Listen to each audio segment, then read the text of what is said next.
Fala aí, eu sou o Thiago do Responde Aí. Vamos bater um papo sobre semelhanças atômicas? Então, a nossa conversa começa com uma pergunta simples que é: o que é um elemento químico? Para responder essa pergunta, nós vamos ter que lembrar um pouco o que é um átomo, do que os átomos são formados.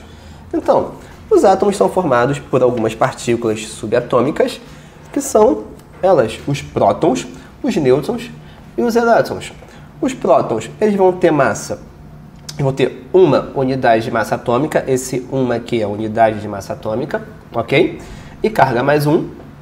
Os nêutrons vão ter também uma unidade de massa atômica, porém carga zero. E os elétrons, eles vão ter massa de aproximadamente 1 sobre 1.800 unidades de massa atômica e carga menos 1, ok? Uma coisa legal de você ver, então, é que o átomo é formado por 3 partículas, porém essas duas são muito mais pesadas do que essa, ok? Então, a massa do elétron vai ser desprezível em termos de colaboração para a massa total do átomo. Então, quando a gente for calcular o número de massa do átomo, a gente vai calcular por essa fórmula aqui.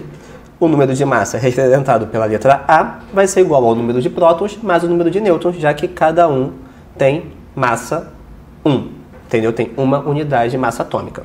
A gente não conta a massa do elétron, ok? E outro ponto importante para se destacar aqui é que o átomo ele é eletricamente neutro. Então, o número de cargas positivas tem que ser igual ao número de cargas negativas, já que o nêutron não considera porque ele é zero. Então, P tem que ser igual a E, ok? E o que seria, então, um número atômico? Cada átomo ele vai ter uma quantidade de prótons, certo? E esse número de prótons é o que vai definir que tipo de átomo é ele. Então, P é igual ao número atômico, que eu vou representar pela letra Z. Então, quando estiver falando de número atômico, eu vou estar falando de número de prótons, vou estar falando da mesma coisa. E cada elemento químico vai ter um número atômico diferente. E é isso que eu vou definir para vocês agora, que um elemento químico é um conjunto de átomos com o mesmo número de prótons ou o mesmo número atômico. Ok? Vamos lá, então, e ver um exemplo de como a gente pode representar esse átomo. Então, aqui eu trouxe o exemplo do carbono, onde eu botei aqui o númerozinho 12 e aqui um númerozinho 6. O que ele significa? Então, em cima sempre vão ser os números de massa. Então, significa que o número de massa desse carbono é 12. E embaixo sempre vai ser o número de prótons ou o número atômico, que nesse caso é 6, ok? Eu coloquei o 12 desse lado e o 6 desse lado, mas podem ficar os dois do mesmo lado ou não. Isso muda um pouco de acordo com o autor do livro. Vamos aproveitar esse exemplo e colocar quantos prótons, quantos elétrons, quantos nêutrons e qual o número de massa desse carbono. Então, vamos lá. Primeira coisa é o número de prótons que já está aqui anotado, que é esse número aqui de baixo. Então, P igual a 6. Se P igual a 6, Z igual a 6 também, porque o número atômico é igual ao número de prótons. Ok? O número de massa também já está aqui dado, então A é igual a 12. Um ponto importante para você não se confundir.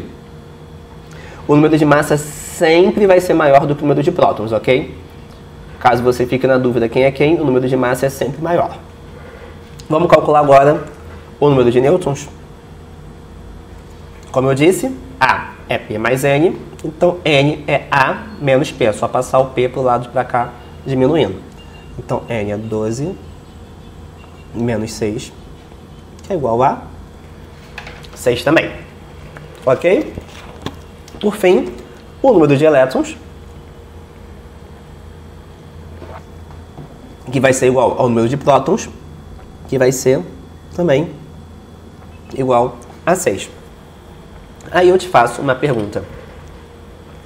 Cara, o número de prótons sempre vai ser igual ao número de elétrons?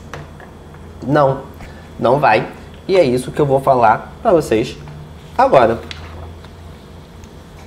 Mas o número de prótons pode ser diferente do número de elétrons? Sim, pode ser. E quando for diferente, nós vamos ter os chamados íons, ok? Quando o número de prótons for maior do que o número de elétrons, nós vamos ter os cátions, que são íons positivos. Como próton é partícula positiva, se eu tenho mais positivo do que negativo, eu tenho um íon positivo. E aqui com um exemplo é o sódio mais. Sódio tem número atômico 11.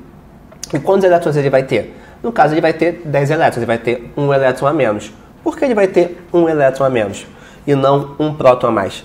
Porque a gente nunca mexe no número de prótons, ok?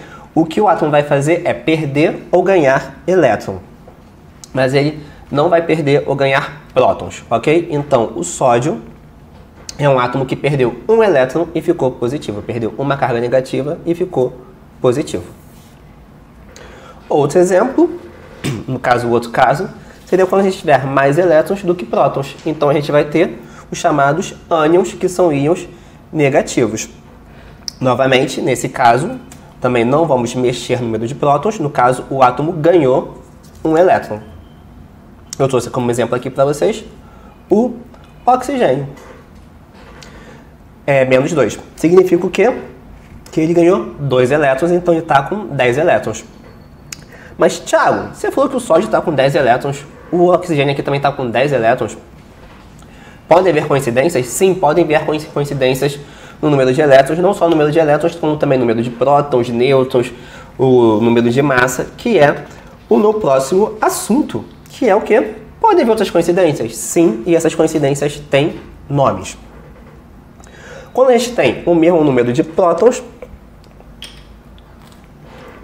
são os chamados isótopos, P-prótons. Um exemplo aqui é o urânio. Aqui temos urânios com número de massas diferentes, porém aqui, ó, 292, mesmo número atômico, então são isótopos essas duas espécies. Quando a gente tiver o mesmo número de massa, letra A, nós vamos ter os isóbaros. A com A são os isóbaros. Exemplo aqui, eu tenho o telúrio e o iodo. Tem números atômicos diferentes, são elementos químicos diferentes, porém a gente tem a mesma massa, que é 127. Seguindo para outra coincidência, que são os isótonos, que são o mesmo número de nêutrons. Isótonos, nêutrons. Ok? Eu trouxe aqui o zinco e o cobre. O zinco tem número de massa 65 e número atômico 30. Fazendo subtração, nós temos o quê? 35 nêutrons. E mesma coisa quando a gente calcula aqui para o cobre. Então, eles são isótonos. Por fim, temos os isoeletrônicos, mesmo número de elétrons. Foi o caso do sódio com oxigênio, mas eu também trouxe aqui o caso do magnésio e do flúor. Magnésio, número atômico 12, perdeu 2 elétrons, ficou com 10 elétrons, que é a mesma quantidade do flúor, que número atômico 9, ganhou 1 elétron. Perfeito? Tá, mas vamos voltar aqui ao caso do urânio. Se a gente tem o mesmo elemento químico com massas diferentes, número de massas diferentes, que massa é aquela que aparece na tabela periódica? Que é essa pergunta aqui que eu fiz para você. Que valor de massa atômica aparece na tabela periódica se o mesmo elemento tem massas atômicas diferentes? Então, eu trouxe aqui o exemplo do cloro, que tem número atômico 17, e tem número de massa 35 e 37. E o que a gente vê na natureza é que o 35 tem uma abundância de 75% e o 37, 25%. Aquela massa que a gente vê na tabela periódica é uma média ponderada desses números de massas, ok? Então, o número de massa é a massa de um átomo e a massa atômica vai ser essa média ponderada. Quando a gente multiplica esse valor da abundância pelo número de massa, mais esse valor da abundância por o seu número de massa, e divide pelo 100, que é o seu valor total, nós chegamos que a massa atômica do cloro é igual a 35,5 unidade de massa atômica. E esse número que eu vejo lá na tabela periódica. Ok? Então, esse vídeo te ajudou? Responde aí.